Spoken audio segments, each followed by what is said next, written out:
E é esse pessoal dando sequência aqui então ao nosso Morning Show e no Dia do Trabalho, uma questão importante. O governo federal atualizou recentemente a lista de doenças ligadas ao ambiente corporativo. São 165 novas patologias, como o abuso de drogas e transtornos mentais, como burnout. Agora, uma nova doença tem chamado a atenção dos psicólogos, o burn-on. Então, vamos ver agora o que é isso, do que se trata. E a gente vai estar recebendo agora, na verdade já, mais um dos nossos colunistas, mas vamos assistir um VT para entender do que se trata o burn-on. Vamos que vamos. Amar o que faz é uma questão que divide os colegas no ambiente de trabalho. Para algumas pessoas, o trabalho vai além do expediente e o sucesso profissional se torna prioridade. A cobrança, os prazos, as metas, as ligações, nada disso parece ser um problema.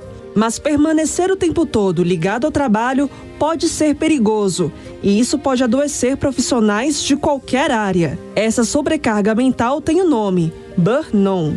Os sintomas costumam ser dores no pescoço, nas costas, dores na cabeça, pressão alta e também o bruxismo, que é o hábito de ranger os dentes. Com o tempo, os sintomas da síndrome dão espaço para depressão, ansiedade e vícios. E tudo isso pode passar despercebido porque, apesar desses trabalhadores parecerem estar funcionais, eles acabam negligenciando a saúde. E a síndrome é silenciosa, confundida com dedicação, produtividade e paixão pelo trabalho.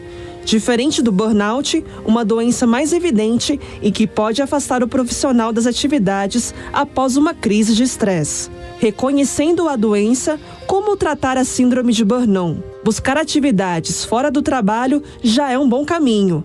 Seja uma atividade física ou um hobby, mas claro, sem ficar no celular adiantando outras tarefas. O objetivo é desacelerar a vida e deixar a rotina mais leve. Buscar ajuda profissional numa terapia é sempre uma boa escolha. E nos tempos de hoje é fato. As redes sociais têm mudado o jeito das pessoas de se relacionarem com o mundo real. E para falar sobre isso, nosso colunista especializado em comportamento humano, meu bom amigo aqui estreando no nosso Morning Show, Guilherme Batilani. Fala, mestre, como é que você está? Bom dia para todo mundo, bom dia para vocês, André, bom dia público, bom dia a todo mundo. Mas diga para nós, Guilherme, por que a internet tem causado tanta ansiedade, mas tanta ansiedade nas pessoas de modo geral? Cara, aconteceu uma história curiosa comigo, há algumas semanas. Vamos lá. Eu estava na casa dos meus avós, no interior do Paraná, e a minha avó, ela é uma senhora simples, de 80 anos de idade, onde ela passou toda a vida dela no sítio, toda a vida, casada com meu avô há mais de 60 anos. E aí, uma vida muito pacata, uma vida muito tranquila, por boa parte do tempo, o sítio, ele era totalmente produtivo, então o que plantava, comia, uma vida muito tranquila. Passou 80 anos, eu conversava com a minha avó e minha avó começou a ter sonhos que nunca teve durante 80 anos. Começou a querer viajar, começou a querer conquistar novos lugares e tudo mais. E eu, curioso, porque sou muito curioso nessa área, claro, comecei a investigar o que estava acontecendo com a minha avó depois de 80 anos de uma vida comum. Minha avó fez Instagram. Eita, basicamente isso. A minha avó está usando o Instagram há 5 meses e é fácil diagnosticar o que está acontecendo diferente nos últimos tempos, né? Então, a minha avó começou a ter ansiedade diante de vidas que até então ela não tinha. Se for pra gente parar pra pensar, por exemplo, quando as gerações pra trás da nossa, as pessoas com quem a gente se comparava eram os nossos vizinhos. Então, a gente brinca que a nossa felicidade é a nossa geladeira dividida pela geladeira do vizinho, né? É isso aí. Se você anda de Porsche, mas teu vizinho tem uma Lamborghini, é problema. Se você tem um Celta e só você tem um Celta, você tá feliz, né? Do vizinho, né? Exatamente. E aí, cara, qual que é o problema da internet? Porque, especialmente das redes sociais, por que ela causa toda essa ansiedade? A gente só olhava... Bom, Guilherme, só um momento, porque nós estamos de volta para você que está na rádio nos ouvindo aqui na Jovem Pan, no Morning Show. Estamos aqui com o nosso Guilherme Batilani, especialista em comportamento, falando como o Instagram foi um divisor de águas na vida da avó dele, que levava uma vida pacata, rural, e no segundo que ela adentrou as redes sociais, a vida dela começou, as prioridades dela começaram a mudar completamente. Mas segue para nós, Guilherme, com o teu relato. A gente se comparava a vizinhanças de bolha. Então você crescia numa cidade pequena, com quem você comparava? Com seus vizinhos, com o pessoal da faculdade, do colégio. E como as bolhas são muito pequenas, minha mãe tem uma vida simples, mas a mãe do Felipinho também tem, então tá tudo bem. Justo. E o Instagram promove outra proposta. Hoje em dia, todo mundo é nosso vizinho.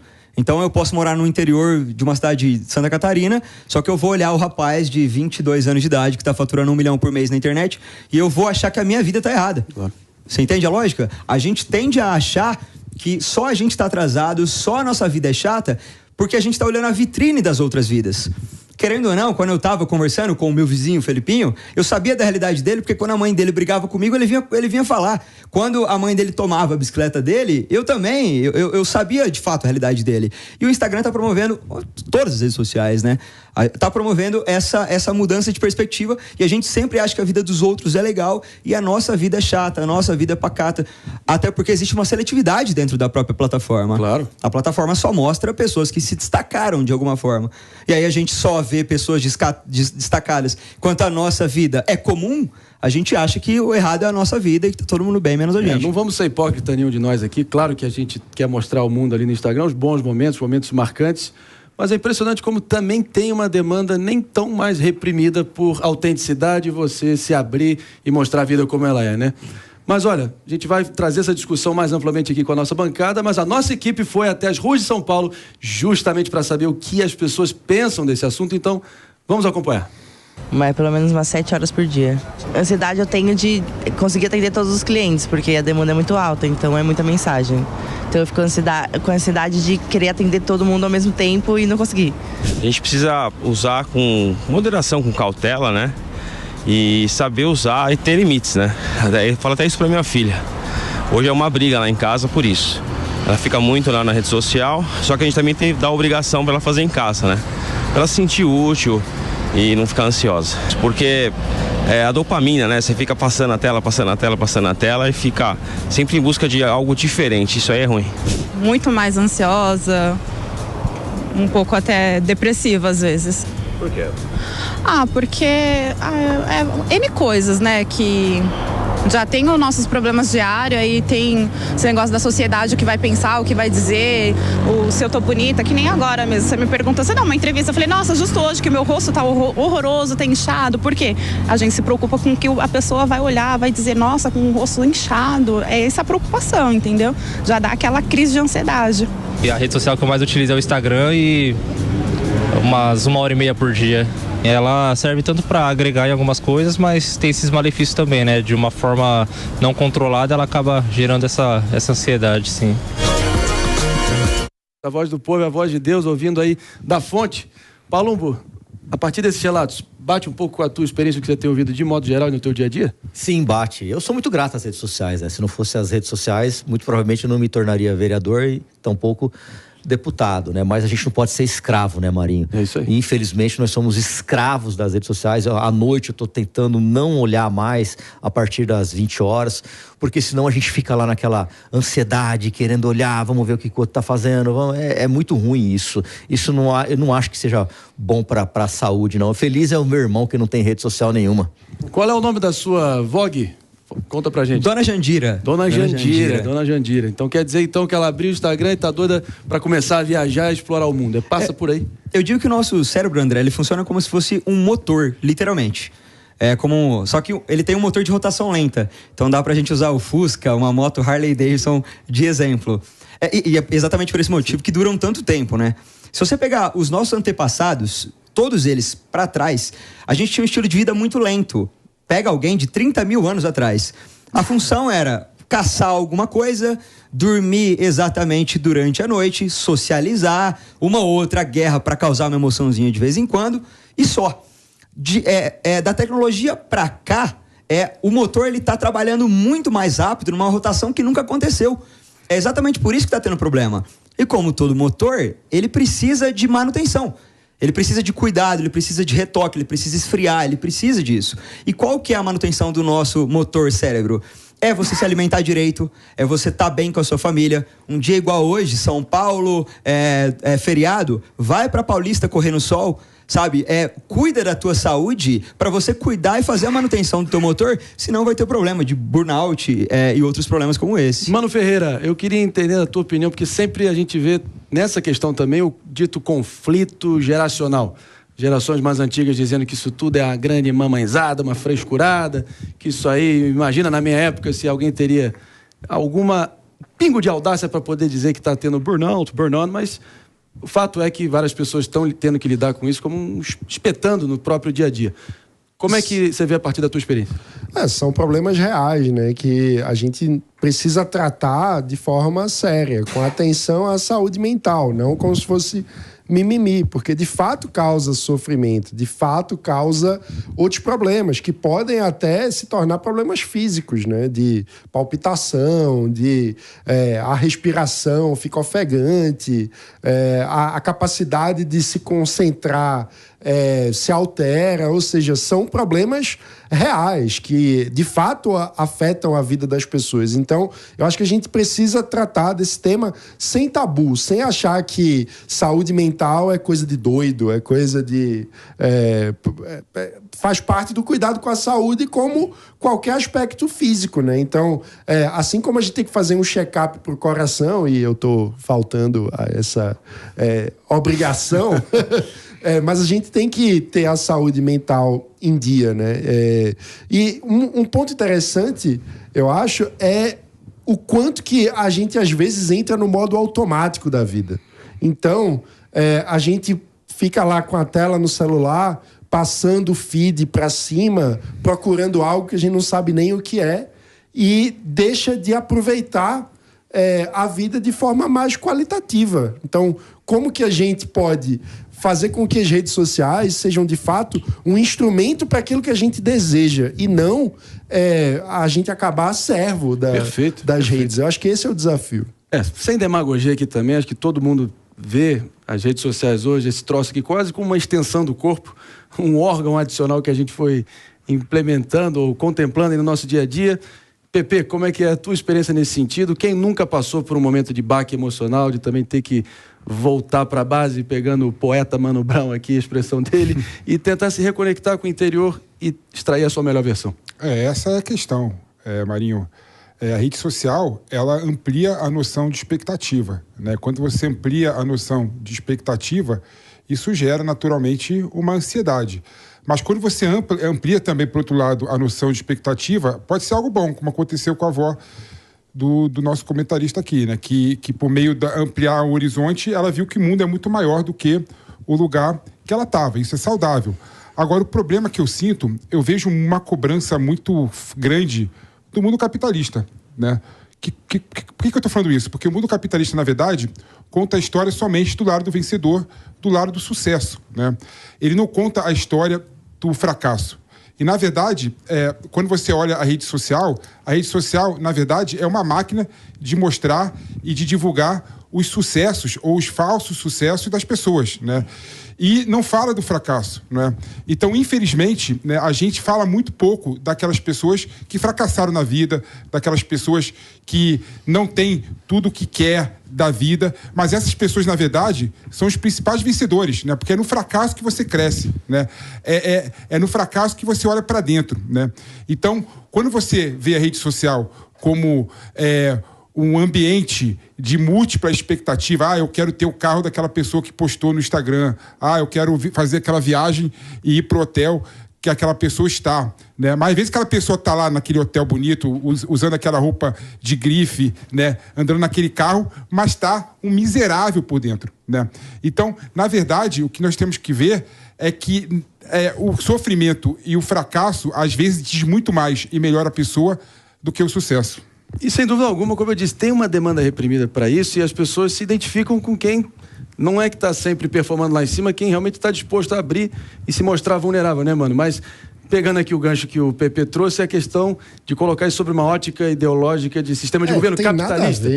Eu acho que até no Brasil tem aquela frase, né? Lidem como vocês quiserem com ela. Fazer sucesso no Brasil é pecado. Se você olhar para a experiência americana, com todas as distorções, Tom Jobim, com todas as distorções, ainda é tida como a meca do capitalismo.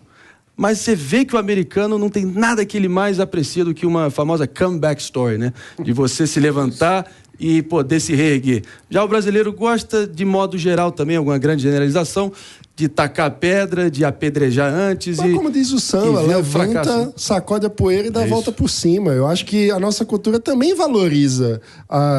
Pensa na história do Ronaldo Fenômeno. Por que o Ronaldo é tão fenomenal e atrai tanta admiração do brasileiro? Por conta da capacidade que ele teve de enfrentar cirurgias, se reconstruir e vencer, voltar a ser o melhor do mundo depois de quase arrancar o joelho. Então, eu não acho que a nossa cultura só valorize o sucesso dessa forma, assim, não. Eu acho que a gente também valoriza a história da volta por cima. Da reviravolta. Mas olha a rede social. E não tem nada a ver com o capitalismo. Mas antes de você comentar, Pepe, vou só chamar aqui um break pra nossa rádio. Você que tá no trabalho, na correria, siga nos ouvindo aqui no Morning Show. Daqui a pouco a gente volta.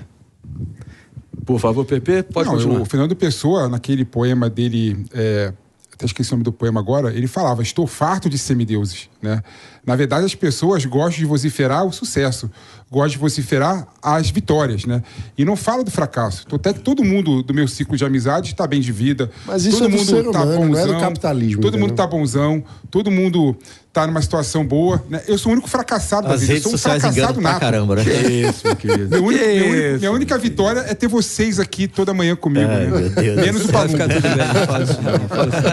Ele me ama. Claro, as redes sociais, muitas das vezes, é uma grande farsa, né?